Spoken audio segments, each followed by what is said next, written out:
story goes that you ran against, do you remember that? Was Gary Shear. Oh, wow. And Gary was living in Salina.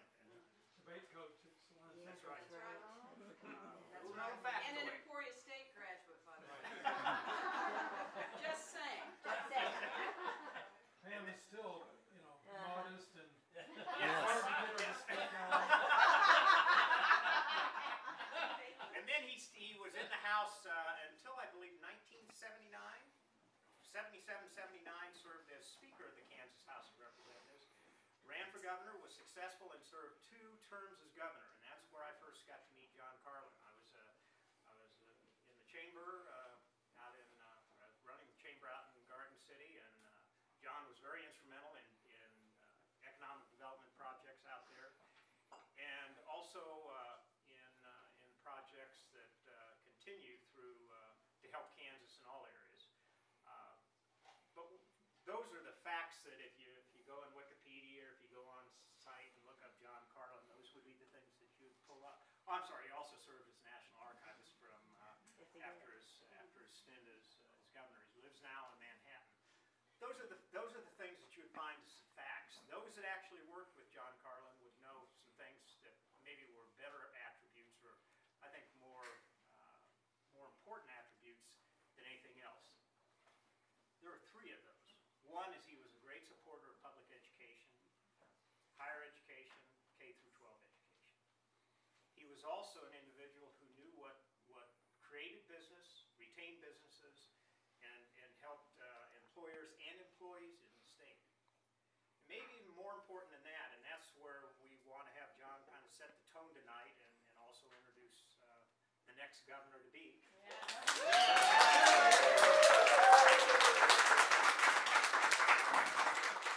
But John created a culture where both sides of the aisle could work together.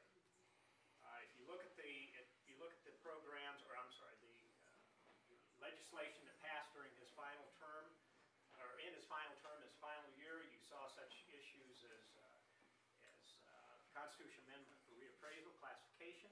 You saw lottery, you saw statewide lottery, you saw statewide racing, and you missed the most important. Liquor by the oh, liquor.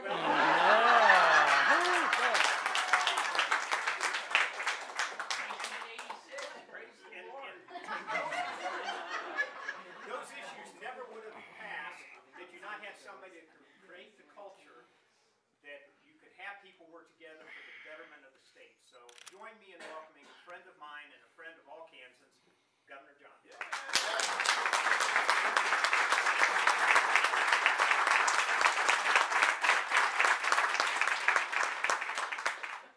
Thank you very much, Jim. Ethel, thank you very much for hosting this. Obviously, education is a huge issue in the next 14+ weeks. The importance of what we do, what we say, is incredibly important, so people know, and the linkage of education to the tax issue and what's happening in local districts and their property tax, etc. That's a message we want to get out. And being introduced by Jim Edwards, I can't help but point out that when I was governor and working with the chamber, it was a positive, constructive relationship. We didn't agree on everything, but we were committed to working together for what was best for Kansas. And we had unions in the chamber working together with the administration and others on economic development and all the issues we pushed through, all tied in one way or another to a better economy that could produce resources, that could better fund schools, and again, do better for the future. So it's great to be invited. I thank you, Paul, because I wouldn't be here if you hadn't originally said you weren't coming.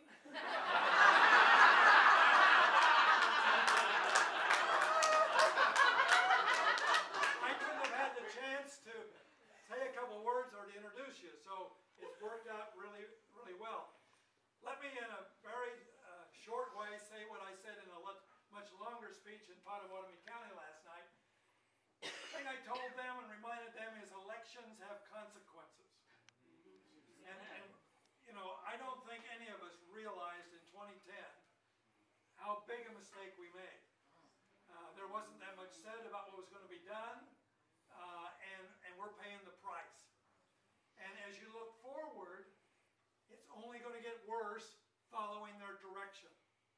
Elections have consequences.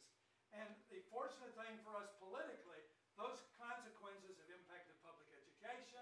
They've impacted the person trying to pay the property tax, people concerned about infrastructure, how the judges are appointed. You go on, arts, whatever. I mean, you just have an endless list of people can appreciate, yes, 2010, there were consequences, and they weren't good. They weren't good. And going forward, I just want to quickly remind you, their plan is to expand into supporting homeschooling and private education in a variety of ways. Or for those of us interested in higher education, the focus is more community college, which is an important key part.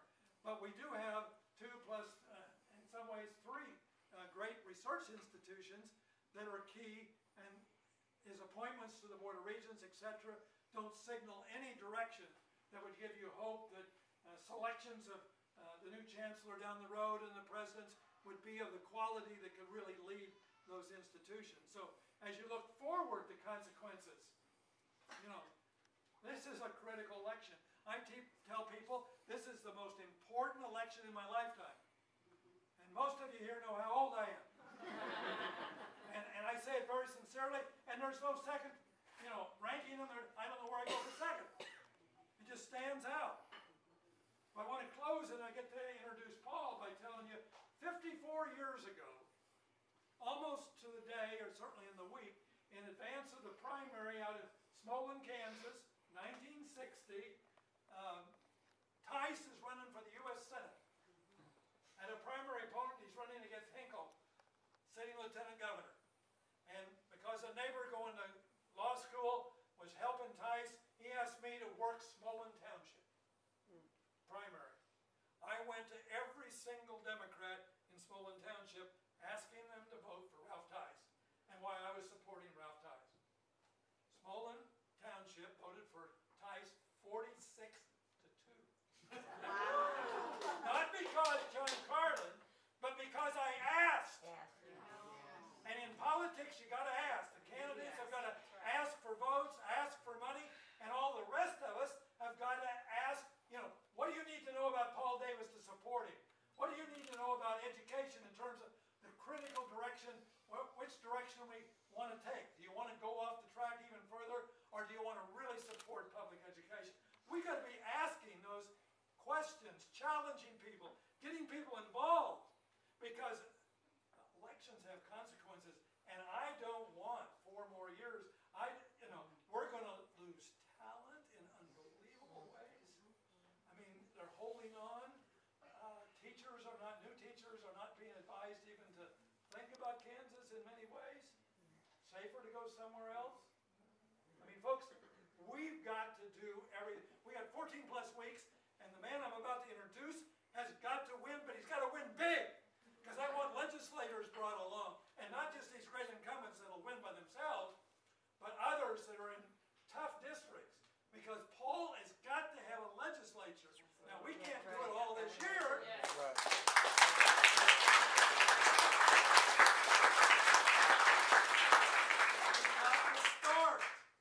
We've got to start. So the man I'm introducing tonight is the man that can get the job done. And why do I say that? I have talked to colleagues. He's a lot younger. We're in a very different generation. But I have talked to people who have worked with him. I've talked to Republicans. Charlie Roth out at Salina. That's my territory. Yeah. Charlie has always been on board for Paul Davis. And why? Because they could work with him. Because they could communicate and try to get things done. And that's our only salvation for the future.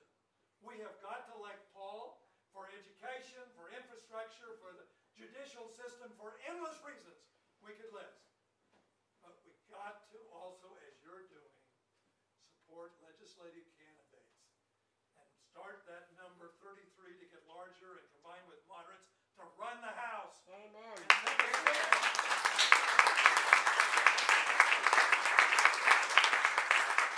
So I have the pleasure of introducing the man who's going to lead us to victory in November, but most importantly, starting in January. state of Kansas back to the Kansas we know and love and what it can be. Paul Davis.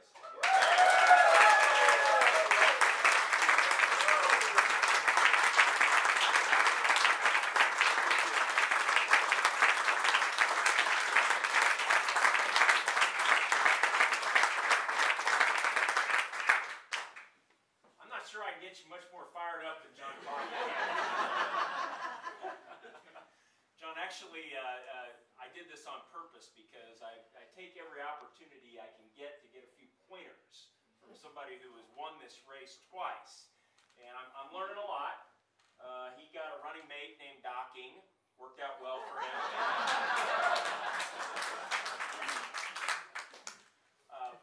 But thank you all for being here tonight. And let me just first put on my House Minority Leader hat for just a second, because a few of my colleagues are here, Annie Keither and Virgil Weigel and Ann Ma, as I call her, former representative and future representative Ann Ma, and Annie Tietz as well. These are great people, and all of you know that, but they need your help. And I need your help, but they need your help too, because Governor Carlin couldn't have said it any better. A governor has got to have folks that he can work with in the legislature, and we very much need these folks back. So please do all that you can to help them, and if we are successful, or should we say when we are successful,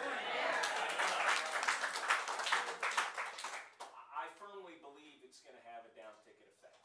And I'm rooting on a lot of these moderate Republicans to win some of these primaries, because it's a Democrat and Republican equation that we're going to need to be able to get us out of this mess. Governor Carlin mentioned that education is a huge issue. I think education is the issue, because as I go across the state, I hear from people in every corner of the state. They are concerned about our public schools. They know that we have somebody in the governor's office right now that is not an advocate for public schools. And he's shown that. In his very first year in office, he made the single largest cut to public school funding in state history. That is a fact. He's also cut higher education. We have got to have someone in the governor's office who is going to not only be for education, but is going to be a champion for education. And that's what I'm prepared to do. And I cannot thank you enough for the voices that you have added to this debate. I know that many of you were up at the Capitol that final weekend, and I can't tell you what an impact all of the red shirts made on all of us. We were truly honored to be there with you. And I know a lot of you left the Capitol a bit dejected, but it didn't take long for that to turn around into a great deal of enthusiasm. And I have never seen teachers, parents, educators, administrators, school superintendents as fired up as they are right now. And there is a reason for that. And Governor Carlin said it exactly how it is. And I have to tell you, I'm borrowing your line, and I'm using it all over the state, because we had an opportunity to spend a little bit of time together a number of months ago, and the governor said to me, you know, Paul, I've been in a lot of elections. My name's been on the ballot in a lot of elections. I thought those were important elections for our state, but there is no more important election for Kansas in your lifetime, in my lifetime, in our lifetimes. It's not because Paul Davis is on the ballot. It's because what is at stake right now. I mean, Sam Brownback has been propagating this experiment on Kansas. And we don't need leaders who are going to experiment on our state, our home. We need leaders who know how to lead, use proven ways to grow our economy. And that starts with having the very best public schools we can possibly have.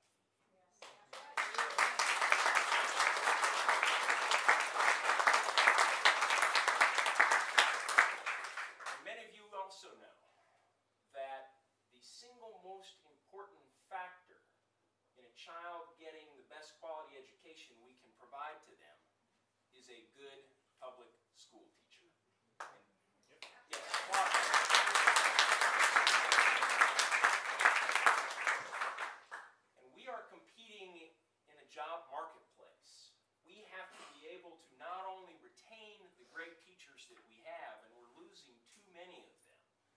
we've got to be able to attract them to this profession.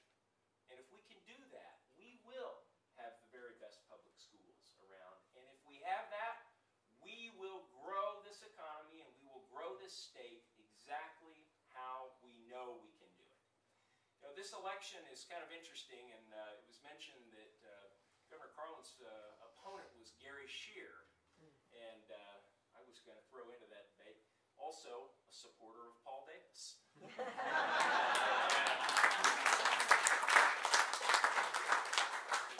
Isn't it interesting how folks who were on opposite sides of many issues are now coming together? And that's why 100 former and current Republican officials stood up and endorsed our campaign. They're doing it because they have seen what this agenda is doing to Kansas. They know how it is that we get our state back on the right track. And I can't thank them enough for being willing to stand up and say, I'm a Republican, but I'm going to support a Democrat because it's the right thing to do. And we've got to carry that message over and over and over again. The campaign of misinformation has started, and it is going to be all over this state like nothing you have probably ever seen before. I listened to an interview that Governor Brownback gave on MSNBC about a week or two ago, and it was really hard to try to find something that he said that was actually based in fact. So that is indicative of the kind of campaign that we're going to see, and that is why your voices in this campaign and all the other campaigns that are going on in the state are going to be so, so important.